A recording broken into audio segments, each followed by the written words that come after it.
تو آئیے سنتے ہیں ایک ایسے نوجوان کی داستان جس نے حمزاد اور دیگر نادیدہ ارواح کو اپنے قابو میں کر لیا تھا، جو عملیات کا ماہر بنتا جا رہا تھا، مگر اس کا واسطہ منحوس کالی دیوی اور اس کے پیروکار سادھو سے پڑ چکا تھا۔ السلام علیکم، آپ دیکھ رہے ہیں اردو ہارر سٹوری۔ آج ہم آپ کو سنانے جا رہے ہیں حمزاد کا پہلا قسط، ایک ایسی کہانی جو آپ کو سونے نہ دے گی۔ تو تیار ہو جائیے خوف کی اس اندھیری دنیا میں داخل ہونے کے لیے۔ میرا نام عمران ہے اور میری رہائش کراچی گلشن اقبال کی ہے۔ یہ ان دنوں کی بات ہے جب کراچی یونیورسٹی کی پچھلی طرف کنیز فاطمہ سوسائٹی کی جگہ جنگل اور جھاڑیاں ہوتی تھی، اور رات کے وقت سناٹے اور اندھیرے میں وہاں سے گزرنا دل گردے کا کام تھا۔ میں جن بھوتوں وغیرہ پر یقین نہیں کرتا، مگر اس واقعے نے میری زندگی اور سوچوں کو تبدیل کر کے رکھ دیا۔ 19 مارچ منگل کی صبح میرے دوست کامران کی کال آئی روتے ہوئے کہ اس کے والد کا انتقال ہو گیا ہے۔ ہم بچپن سے بہت قریبی دوست تھے۔ میں فوراً اس کے گھر کی طرف روانہ ہو گیا۔ کامران کو اپنے والد سے بہت زیادہ محبت تھی، اس لیے اس کی حالت بہت خراب تھی۔ مختصر یہ کہ جنازہ عصر کے وقت ہوا اور یاسین آباد والے قبرستان جاتے جاتے مغرب ہو گئی۔ میت کو دفنانے کے بعد سب لوگ قبرستان سے واپس نکلنے لگے، مگر کامران جانے پر راضی نہ ہوا۔ سب کے اصرار پر اس نے کہا، کچھ دیر اور رک کر پھر میں آ جاؤں گا۔ اس کے بھائی نے مجھے کہا کہ تم کامران کے ساتھ رک جاؤ، اسے لے کر گھر آ جانا۔ قصہ مختصر، ہم دونوں قبر کے پاس ٹھہرے رہے۔ اس رات چاند کی 10 تاریخ تھی، مگر بادلوں کی وجہ سے چاند کبھی نظر آتا تھا، کبھی غائب ہو جاتا تھا، اور کبھی اندھیرے کبھی اجالے میں۔ ہم دونوں قبر کے پاس بیٹھے تھے۔ قبرستان کا رکھوالا گورکھن اس وقت شبیر نام کا بوڑھا شخص تھا۔ جب دیر ہو گئی تو وہ ہمارے پاس آیا اور کہنے لگا، اب تم لوگ گھر جاؤ، رات کے وقت قبرستان کے اس حصے میں رکنا ٹھیک نہیں ہے۔ کامران تو اپنے غم میں تھا۔ میں نے حسب عادت اس بوڑھے کا مذاق اڑایا کہ چاچا ہمیں بھی تو کوئی جن بھوت دکھاؤ، کب سے آرزو ہے کوئی چڑیل، کوئی پری ہم پر بھی عاشق ہو جائے۔ بوڑھے شبیر چاچا نے کانوں کو ہاتھ لگایا اور کہنے لگے، بیٹا تمہاری عمر سے دگنے وقت سے میں یہاں گورکھن ہوں، یہاں کی کہانیاں بتاؤں گا تو تم یقین نہیں کرو گے۔ بہتر ہے میرا کہا مان لو اور چلے جاؤ، یا کم سے کم روشنی والی جگہ جا کر بیٹھ جاؤ۔ ہم دونوں نے اس کی بات سنی انسنی کر دی اور وہ تھک ہار کر چلا گیا۔ مزید کچھ دیر گزرنے کے بعد مجھے لگا جیسے کوئی بھینی بھینی سی خوشبو میری دائیں طرف سے آ رہی ہے۔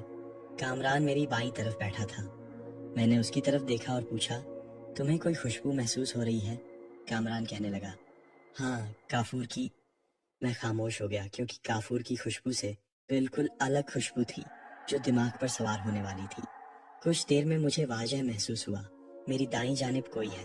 میں نے اندھیرے میں آنکھیں پھاڑ کر دیکھا تو بھی مجھے کچھ نظر نہیں آیا، مگر سرسراہٹ محسوس ہوتی رہی اور خوشبو مزید تیز ہو گئی۔ میں اپنی جگہ سے اٹھا اور دائیں طرف گھوم پھر کر اچھی طرح دیکھا، مگر کچھ نظر نہ آیا، مگر خوشبو چاروں طرف پھیلی ہوئی تھی۔ کامران میری پریشانی بھانپ گیا اور پوچھنے لگا، کیا بات ہے؟ میں نے بتایا کہ مجھے کسی کے چلنے جیسی سرسراہٹ بار بار سنائی دے رہی ہے اور خوشبو پھیلی ہوئی ہے جو کافور کی ہرگز نہیں ہے۔ کامران اٹھ کر میرے پاس آ کر کھڑا ہوا اور ہم دونوں دائیں بائیں اچھی طرح دیکھتے رہے، مگر حیرت انگیز طور پر وہ خوشبو اور چلنے کی آواز مجھے واضح محسوس ہوتی رہی، مگر کامران اسے میرا وہم قرار دیتا رہا۔ میں نے موبائل کی ٹارچ جلائی ہوئی تھی اور کامران کے والد کی قبر سے ہم کافی دور نکل آئے تھے۔ چلتے چلتے اچانک میرے پاؤں کسی نرم جگہ میں دھس گئے اور میں منہ کے بل گر پڑا۔ گرنے کے بعد جب سنبھلا تو احساس ہوا کہ میں کسی لمبوترے سے گڈھے میں گرا ہوا ہوں اور میرے جسم کے نیچے کچھ چبھ رہا ہے۔ اتنی دیر میں کامران نے اپنے موبائل کی ٹارچ آن کر لی اور گڈھے میں روشنی پھینکی تو میری سانس جیسے رک سی گئی۔ میں ہڈیوں کے کسی ڈھانچے پر پڑا ہوا تھا اور ایک کھوپڑی میرے منہ کے دائیں طرف تھی جس کی آنکھوں کی جگہ گڈھے تھے۔ ہزار بہادر ہونے کے باوجود میں کانپ گیا اور دل جیسے سینے سے باہر نکلنے کو بےتاب تھا۔ کامران نے ہاتھ بڑھایا اور میں اس کا ہاتھ پکڑ کر باہر نکل آیا، مگر جسم پر جیسے کپ کپی سی تاری تھی۔ کامران کے موبائل کی روشنی سے میں نے اپنا موبائل ڈھونڈا اور چاہ کر بھی دوبارہ اس گڈھے میں دیکھنے کی ہمت نہیں ہوئی، مگر ایک بات جو میں نے واضح محسوس کی وہ خوشبو تھی جو اس گڈھے سے آ رہی تھی، اور سرخ رنگ کا کپڑا مٹی میں دبا ہوا تھا جسے میں دیکھ نہیں پایا۔ مختصر یہ کہ کپڑے جھاڑ کر ہم وہاں سے نکلے اور کامران کے گھر آ گئے، مگر میں مزید نہیں بیٹھ پایا۔ بار بار وہ کھوپڑی میری آنکھوں کے آگے آ جاتی تھی۔ کامران کے گھر سے میں واپس اپنے گھر آیا اور نہا دھو کر کمرے کی لائٹ بند کر کے لیٹ گیا۔ روٹین کے برعکس نہ موبائل استعمال کرنے کا دل چاہا، نہ ہی کچھ کھانے کا یا کوئی کام کرنے کا۔ وبھن خیالوں میں کھویا میں نیند کی آغوش میں اترتا چلا گیا۔ رات کے کسی پہر مجھے محسوس ہوا جیسے میرے سینے پر اور پورے جسم پر کوئی بوجھ سا ہے۔ اس بوجھ سے میری آنکھ کھل گئی۔ کمرے میں گھپ اندھیرا تھا۔ میں نے اٹھنا چاہا مگر مجھے لگا جیسے میرا جسم بے جان ہو گیا ہے۔ اپنی پوری جان لگانے کے باوجود میں حرکت کرنے سے قاصر تھا۔ چند لمحوں میں جب ہوش بحال ہوئے تو مجھے وہ قبرستان والی خوشبو کمرے میں ہر طرف پھیلی محسوس ہوئی اور بری طرح دل و دماغ پر اثر انداز ہونے لگی۔ اچانک مجھے اپنے کان کے پاس سرگوشی سی سنائی دی، عمران۔ میرے پورے جسم پر کپ کپی سی طاری ہو چکی تھی مگر میرا جسم حرکت کرنے سے قاصر تھا اور اس پر وہ خوشبو میرے ہوش بوجھل کر رہی تھی۔ میری عادت ہے گرمیوں میں ٹی شرٹ اور شارٹس پہن کر سونے کی۔ میں نے اسپشٹ محسوس کیا میری گردن پر کوئی چیز حرکت کر رہی ہے، جیسے کسی کی انگلیاں میری گردن سہلا رہی تھی۔ میں نے دعائیں آیات ورد یاد کرنے چاہے مگر جسم کے ساتھ جیسے دماغ بھی بلینک تھا۔ میرا پورا جسم پنکھا چلنے کے باوجود پسینے میں شرابور ہو چکا تھا۔ اچانک ابو کے کھانسنے کی آواز نے سارا طلسم توڑ دیا۔ ابو تہجد کے لیے اٹھے تھے اور وضو کرنے میرے کمرے کے سامنے سے گزر رہے تھے۔ ابو کی آواز کے ساتھ ہی میرے جسم سے بوجھ ختم ہو گیا اور میں جھٹکے سے اٹھ بیٹھا۔ میرا کہانی سن کر کیسا لگا؟ ابھی اور بھی حیران کن موڑ آنے والا ہے، دھیان سے سنیں اور سبسکرائب کرنا مت بھولیں۔ سارا جسم پسینے میں بھیگا ہوا تھا اور کپ کپی سی تاری تھی جسم پر۔ بہت دیر بعد ہوش بحال ہوئے تو میں نے اٹھ کر لائٹ جلائی۔ کمرے کی وہ سرگوشی اور بوجھ تو دوبارہ محسوس نہیں ہوا مگر کمرے میں وہ خوشبو ہر طرف پھیلی ہوئی تھی۔ صبح تک سو نہیں پایا میں بہت دیر بستر پر کروٹیں بدلتا رہا حتیٰ کہ سورج سر پر آ گیا۔ چھوٹی بہن ناشتے کے لیے بلانے آئی تو میری حالت دیکھ کر پریشان ہو گئی، سرخ سوجی ہوئی آنکھیں اور تیز بخار۔ امی ابو پریشان ہو گئے اور پڑوسی ڈاکٹر کو بلایا جس نے چیک اپ کر کے دوا دے دی۔ اس دوا کے اثر سے میں سو گیا۔ آنکھ کھلی تو شام ہو چکی تھی۔ بخار ختم تو نہیں ہوا مگر حرارت کم ہو گئی تھی۔ مگر جیسے جیسے وقت گزر رہا تھا مجھے رات کے تصور سے وحشت ہو رہی تھی۔ یوں لگ رہا تھا جیسے کچھ ہونے والا ہے۔ ایک مستقل بے چینی کی کیفیت مجھ پر طاری تھی۔ رات کا کھانا کھا کر حسب معمول میں اپنے کمرے میں آ گیا اور کمپیوٹر آن کر لیا۔ کچھ دیر کمپیوٹر پر کام کرتا رہا کہ اچانک دل جیسے دھک کر کے رک سا گیا۔ چاروں طرف اندھیرا چھا گیا۔ اگلے لمحے خود کو تسلی دی کہ معمولی لوڈ شیڈنگ کی وجہ سے لائٹ گئی تھی مگر بہت دیر تک دل کی دھڑکن معمول پر نہ آ سکی۔ انتظار کرتے کرتے جب کافی دیر گزر گئی اور لائٹ نہ آئی تو میں نے کمرے کی کھڑکی کھول دی جو صحن میں کھلتی تھی اور شرٹ اتار کر بستر پر لیٹ گیا۔ لائٹ کا انتظار کرتے کرتے جانے کب آنکھ لگ گئی۔ اچانک جسم پر بوجھ سا محسوس ہوا اور میری آنکھ کھل گئی۔ میں نے اٹھنے کی کوشش کی مگر پچھلی رات کی طرح جسم بے جان اور کمرے میں چاروں طرف وہ بھینی بھینی سی خوشبو پھیلی ہوئی تھی۔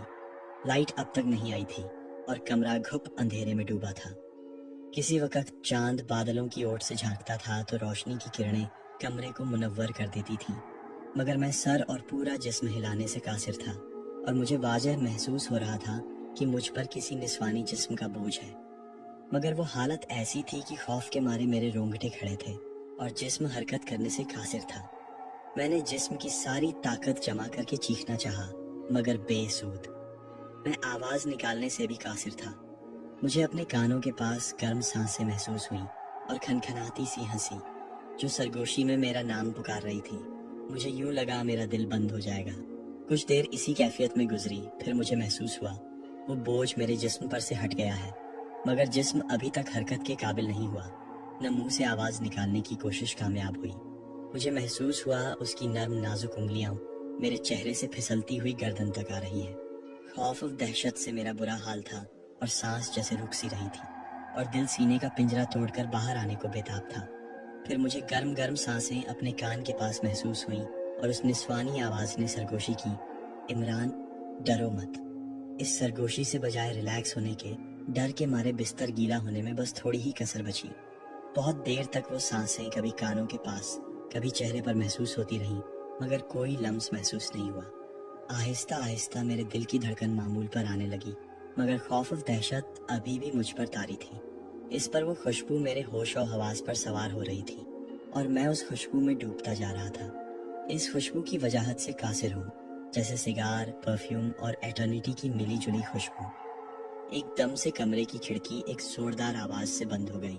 हालांकि हवा का नामो निशान नहीं था और कुछ गर्मी, कुछ खौफ से जिस्म पसीने में डूबा हुआ था।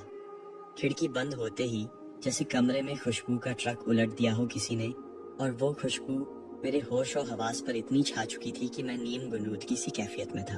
कमरे में घुप अंधेरा था और मैं महसूस कर रहा था कि मेरा जिस्म हरकत करने के काबिल तो है, मगर मैं उस खुशबू के नशे के असर में पूरी तरह मदहोश होता जा रहा था। फिर अचानक मुझे अपने सामने हवा में नीले रंग का कोई ह्यूला सा फिजा में मुअल्लक नजर आने लगा। धुंधली नीमवा आंखों से नजर आ रहा था।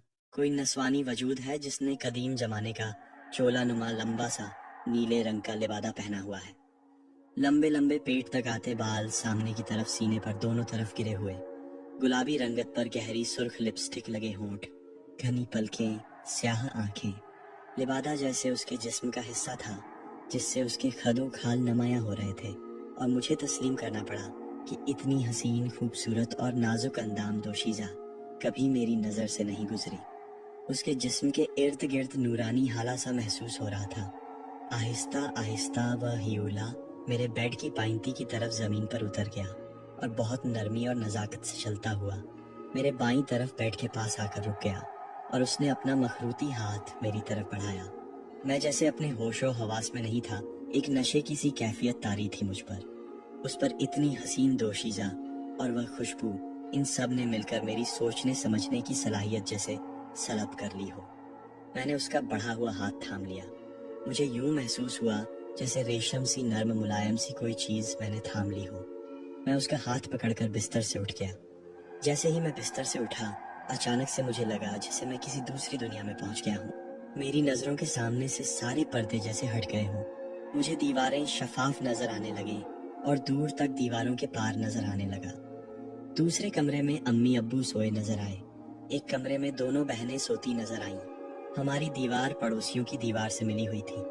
मैंने उस तरफ नजर उठाई तो हमारे पड़ोसी डॉक्टर और उनकी बीवी इस हालत में थे कि सेंसरशिप का कायदा लागू हो जाता है।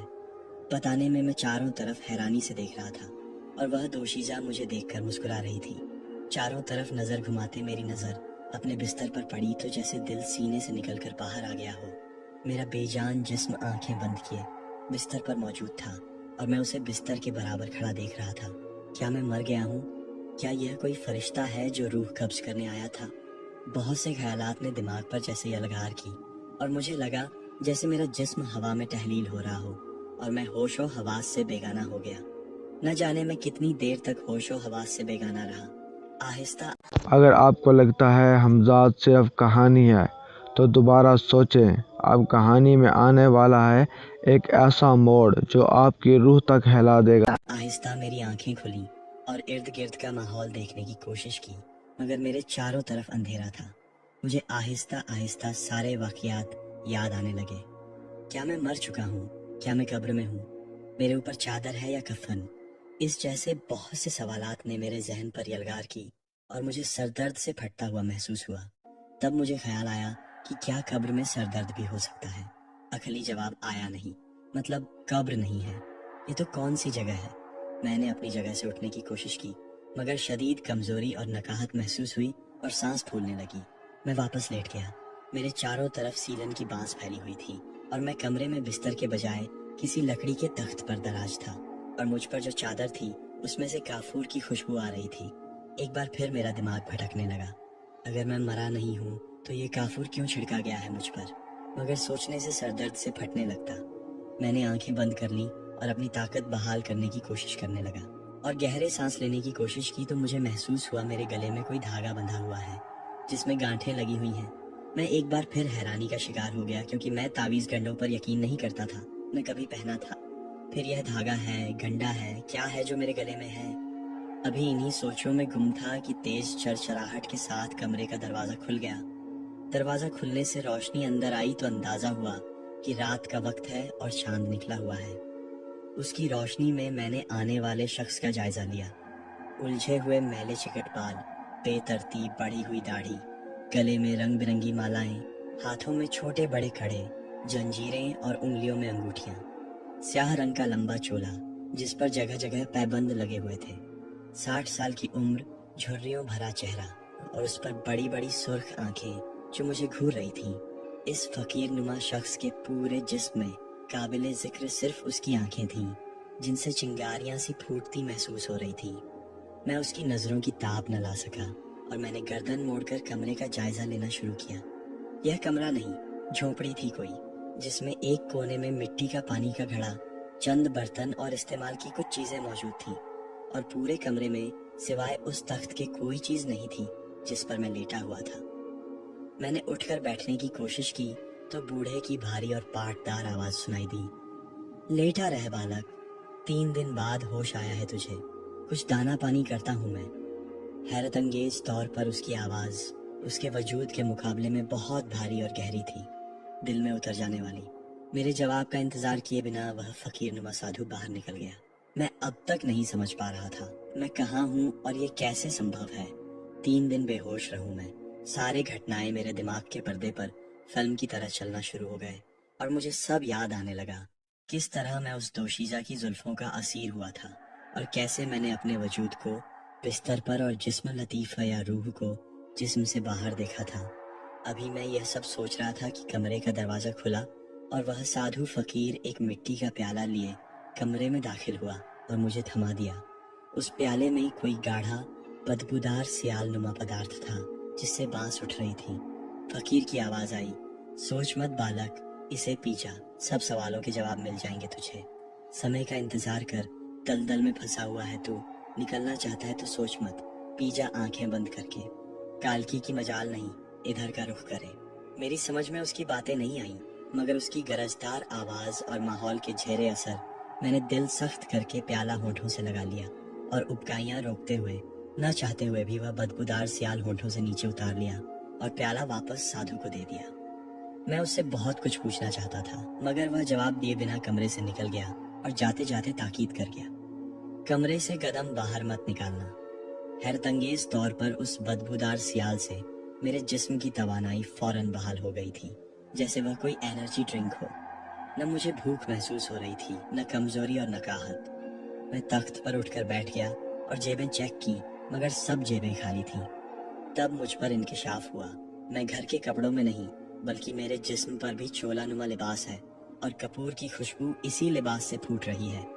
इतनी देर में साधु कमरे में दाखिल हुआ और इतनी देर बाद पहली बार उसके चेहरे पर मुस्कान नजर आई और साधु के होठों से आवाज निकली, वाह बालक, उठ गया तू, जानता था मैं, पत्थर का जिगर पिलाया है तुझे, घोड़े जैसी शक्ति आ गई है तुझमें। चल उठ, तुझे सैर करवा कर लाऊं अपनी बस्ती की।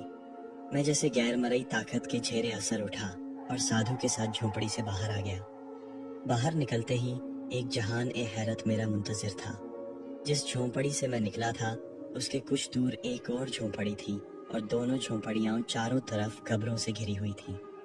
चांद की रोशनी बादलों की ओर से झांक रही थी और अंधेरे उजाले में जहां तक नजर जा रही थी कब्रें नजर आ रही थी और ऊंचे नीचे टीले ताहदे निगाह फैले हुए थे। मैं चाहकर भी इस सवाल को होंठों तक आने से नहीं रोक सका, कौन सी जगह है ये, कौन है आप और मैं यहाँ कैसे हूँ, कौन लाया है मुझे। जब मैंने बोलना शुरू किया तो सवालात खुद ब खुद मेरे मुंह से निकलते चले गए। साधु ने जमीन से पत्थर उठाया और गंदी सी गाली देकर एक तरफ उछाल दिया। मैंने देखा तो कोई कुत्ता या गीदड़ कोई हड्डी मुंह में दबाए हुए था, जो पत्थर खाने के बाद हड्डी छोड़कर भाग निकला। ससुरे चैन नहीं लेने देते कब्रों में भी। ये कहते हुए साधु फकीर हड्डी की तरफ बढ़ा और उठाकर एक खुली कब्र के अंदर वह हड्डी उछाल दी। इसी लम्हे चांद बादलों की ओर से निकल आया और यह देखकर मेरा सांस सीने में ही रुक गया कि वह हड्डी किसी इंसान के बाजू की थी और खुली कब्र में इंसानी ढांचा पड़ा हुआ था। फकीर साधु मेरी हालत से बेनियाज दूसरी झोपड़ी की तरफ बढ़ा। उसने न ही मेरे सवालों के जवाब देने की जहमत की, न पलटकर देखा कि मैं आ रहा हूँ या नहीं, और चलता हुआ उस झोपड़ी में दाखिल हो गया। मैं तजस्सुस के हाथों मजबूर होकर उसके पीछे झोपड़ी में दाखिल हुआ तो साधु लात मारकर किसी को उठा रहा था, जो मैली कचैली चादर में लिपटा जमीन पर सो रहा था। ये झोपड़ी कुछ बड़ी थी, जिसमें एक तरफ लकड़ियों का चूल्हा, बर्तन, कुछ आम रोजमर्रा इस्तेमाल की अशिया और कुछ बिस्तर नुमा चीजें थीं, उठ ससुरे, बाहर तेरे ससुराली दावत मना रहे हैं। कब से कह रहा हूँ कब्र फाड़ दे। साधु जोर जोर से चिल्ला रहा था, साथ उस जमीन पर लेटे आदमी को ठोकरे मार रहा था। अच्छा बाबा, सुबह भर दूंगा, कसम अल्लाह की, बहुत नींद आई है। चादर के अंदर से आवाज आई। हैरतंगेज तौर पर साधु बजाय मजीद कुछ कहने के वापस पलटा और मेरा हाथ थाम कर झोंपड़ी से बाहर निकल आया। मेरा हाथ थामे साधु बहुत देर चलता रहा और आखिरकार एक टीला नुमा जगह पर बैठ गया और मुझे भी बैठने का इशारा किया। साधु की आवाज गूंजी, कुछ देर में सूरज चढ़ जाएगा, तेरे वाली वारिस आ जाएंगे तुझे लेने। पहली बार ससुरी कालकी ने रूह निकाली थी तेरी, इसलिए सुध बुद्ध खो दी तूने।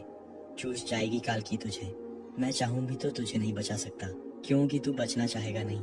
जो मैं देख रहा हूँ तेरी आंखों से ओझल है, चल ये गंडा उतार दे गले से। मैंने तजुब से साधु की तरफ देखा, मगर उसकी आंखों में कतईयत देखकर खामोशी से गले में डाला हुआ धागा उतारकर उसकी तरफ बढ़ा दिया। तू जाया कर देगा इसे, साधु की आवाज आई और उसने वो धागा अपने गले में पहन लिया।